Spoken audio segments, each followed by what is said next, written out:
Experiment है वो हम लोग इस चीज़ के बारे में एक्सपेरिमेंट करेंगे कि जब हम लोगों के पास कोई मैटर की कोई टाइप है, चाहे वो सॉलिड है, चाहे वो लिक्विड है, चाहे वो गैस है, तो दो अलग अलग टेम्परेचरों पे उसके मॉलिक्यूल कैसे बिहेव करते हैं।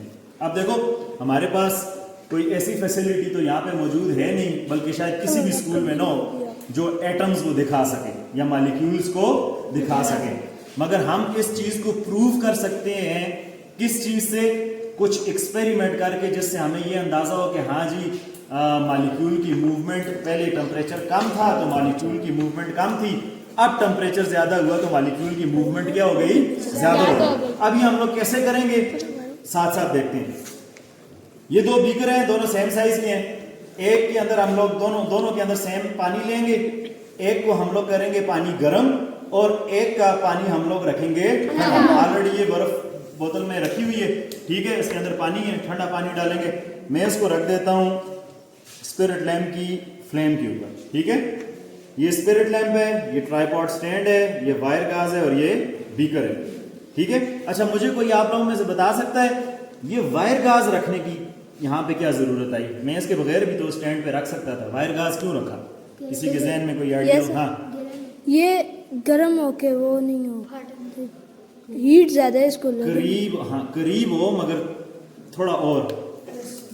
ये जब खाली फ्लेम के ऊपर रखेंगे ना ऐसे ना, तो ये हीट जो है इस ग्लास में सिर्फ एक जगह पे लगती रहेगी, जबकि वायर गाज को जब हम लोग रखते हैं तो इसके ऊपर आप लोगों के पास एक सिरेमिक कोटिंग हुई होती है, जो कि उस हीट को बजाय एक जगह पे लगने के पूरी जगह को फैलाती है, ताकि इसके ऊपर जो आप लोगों के पास बीकर रखा हुआ है उसके पूरा जो बॉटम है वो सारा एक साथ गर्म हो, ठीक है। तो जिसके नतीजे में ये आप लोगों के पास हीटिंग एफिशिएंट होती है, जल्दी हीटिंग होती है, और साथ में दूसरा ये है कि इसके फटने के, क्योंकि ग्लास ब्रस्ट हो सकता है ना, उसके चांसेस भी क्या हो जाते हैं, कम।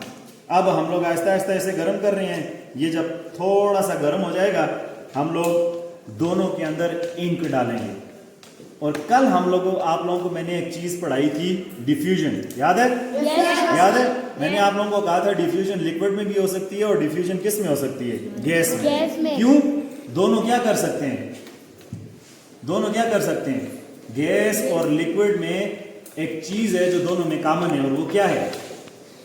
दोनों बह सकते हैं या नहीं? बह सकते हैं। गैस हवा में बह के जाती है, जबकि लिक्विड इटसेल्फ जो है वो बह के जाता है।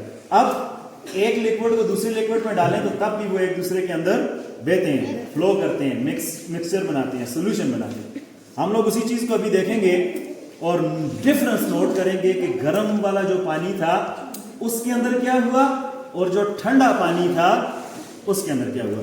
तो दोनों के अंदर अभी मैं, जब ये थोड़ा गर्म हो जाए तो हम लोग फिर गर्म पानी के दरमियान और जो ठंडा पानी है उसके दरमियान डिफरेंस देखेंगे कि इंक डाल के क्या है, इंक डालने से कोई इसके टेम्परेचर में फर्क पड़ा है या नहीं पड़ा।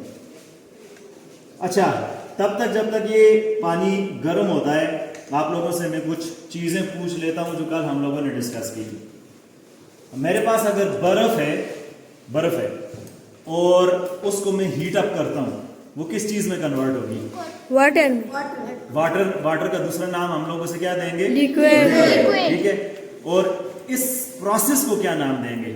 ये कौन सा प्रोसेस हुआ कि बर्फ जो है वो मेल्टिंग, शाबाश। और फिर वाटर जो है उसको मैं मजीद हीट करता हूँ और उसे मैं कन्वर्ट करता हूँ गैस में या वेपर्स में कन्वर्ट हो जाएगी, यही बात है। ये वाला प्रोसेस क्या कहलाता है? जबरदस्त। अच्छा, मुझे बताओ, ये जो हम लोग सॉलिड से लिक्विड में गए, लिक्विड से गैस में गए, क्या ये वाला प्रोसेस रिवर्स हो सकता है? Yes sir. ओह अच्छा, कैसे?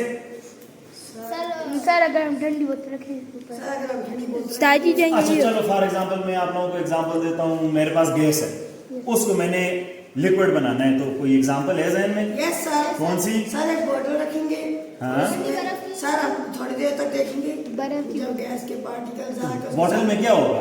सर बर्फ होगा। इधर लगाओ बेटा, ये सामने आप लोगों के पास लाइव एग्जांपल है। ये हम लोगों ने बर्फ रखी हुई है। अब बर्फ का टेम्परेचर क्या है? कम है ना? कम है। हवा के अंदर जो वाटर मॉलिक्यूल्स हैं, जब वो आके इसके साथ टकराते हैं, हवा के अंदर जो वाटर मॉलिक्यूल्स हैं वो क्या है? गैस है। वो जब इसके साथ टकराते हैं तो अपनी हीट छोड़ देते हैं, अपनी हीट रिलीज कर देते हैं, वो इस बर्फ को देते हैं। और खुद कंडेंस होके क्या बन जाते हैं। यही वजह है कि जब मैंने बोतल के साथ हाथ लगाया तो ये देखो हवा के अंदर जितना पानी था वो बोतल के साथ लग के गैस से वापस क्या बन गया, वाटर। अब अगर कोई ऐसा तरीका हो इस वाटर को मैं इकट्ठा करूं और ऐसे में बर्फ बनाऊं तो क्या बना सकता हूं? Yes sir. बना सकता हूं। किस प्रोसेस के थ्रू बनेगा? उस प्रोसेस का एक नाम था फ्रीजिंग। जबरदस्त। और मोस्टली हम लोग फ्रीजिंग किस तरीके से करते हैं घर में? फ्रीजर में रख फ्रीजर में। ठीक है, तो वाटर की एग्जांपल इस वजह से मैंने दी थी क्योंकि वाटर जो है वो हमारे पास यूनिवर्सल एक लिक्विड है या सॉल्वेंट है जो हम डेली यूज करते हैं और ये सारे प्रोसेस हम लोग अपनी डेली लाइफ में नोट भी करते हैं। अच्छा चलो जी, अच्छा हो गया। उसके साथ हमारी ये डिस्कशन भी होगी और साथ में पानी भी थोड़ा सा गर्म हो गया। अब हम लोग क्या करते हैं जी, ये ठंडा पानी लेते हैं इस बीकर से,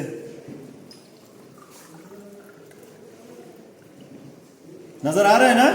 ठीक है, अब देखते हैं कि मैं अगर इसके अंदर इंक के ड्रॉप्स डालूं तो इस इंक के ड्रॉप्स डालूं तो ये इंक इसमें घुलना शुरू हो जाएगी ना? वैसा है या नहीं है? अब देखते हैं जरा बेटा, इधर जरा फोकस डालूंगा ना, नजर आया? देखो इंक नीचे गई है मगर क्या उतनी फैली जितना इसे फैलना चाहिए था?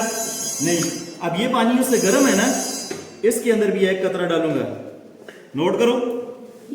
कौन सा जल्दी फैल रहा है? ये वाला सर। ये जल्दी फैला ना, और वो देखो जरा, क्या वो फैल रहा है?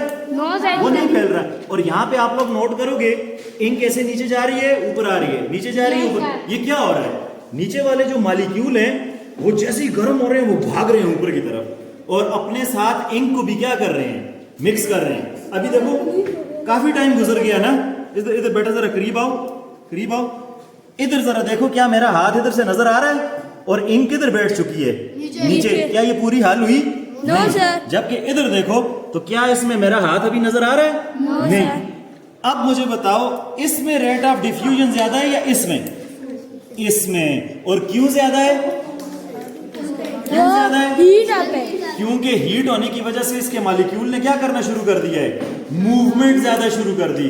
और जब भी किसी भी मीडियम के अंदर मॉलिक्यूल की मूवमेंट ज्यादा होती है वहां डिफ्यूजन का रेट भी बढ़ जाता है। और जहां पे मैंने इसका ड्रॉप डाला वहां पे कंसंट्रेशन मॉलिक्यूल की क्या थी, ज्यादा। और डिफ्यूजन को हम लोग क्या बोलते हैं, from transfer of molecules from higher concentration to lower concentration.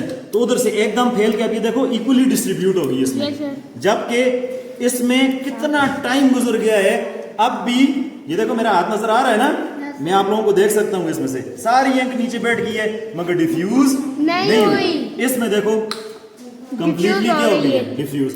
तो कहने का मकसद ये है वो वाली लिक्विड और वो वाली गैसेस जिनका टेम्परेचर कम होता है उनमें डिफ्यूजन रेट भी कम होता है, जिनका टेम्परेचर ज्यादा होता है उनका डिफ्यूजन रेट भी ज्यादा होता है। और यही वजह है कि सर्दियों में आप लोगों के पास ओवरऑल टेम्परेचर एयर का डाउन होता है। आप लोग कहीं पे स्प्रे करते हो तो वो टाइम कम लेती है आप लोगों को सूंघने तक, ठीक है। गर्मियों में क्योंकि एयर का टेम्परेचर ज्यादा होता है तो कमरे में कहीं पे भी आप लोगों ने स्प्रे किया, कहीं से गैस लीक हो रहा था, कोई भी किसी किस्म की खुशबू थी तो वो जल्दी ट्रेवल करके आप लोगों तक पहुंचती है। तकरीबन इंक दोनों मिक्स किए हुए हमारे पास 5 मिनट से ज्यादा हो चुके हैं। इसमें अभी तक डिफ्यूजन नहीं हुई, जबकि जो टेम्परेचर ज्यादा था उसमें डिफ्यूजन होके मुकम्मल तौर पे इक्वली डिस्ट्रीब्यूट हो चुके हैं, ठीक है। 5 मिनट से ज्यादा हो चुके हैं, अभी भी इसकी डिफ्यूजन मुकम्मल नहीं हुई।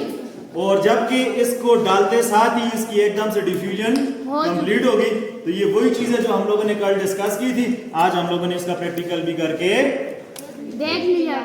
ठीक है जी, आपकी प्रैक्टिकल आज यहीं तक था। इंशाल्लाह आगे वाले प्रैक्टिकल में फिर हम लोग नेक्स्ट मजीद इसी से आगे हम लोग शुरू करेंगे, ठीक है। अब आप लाइन बनाएं और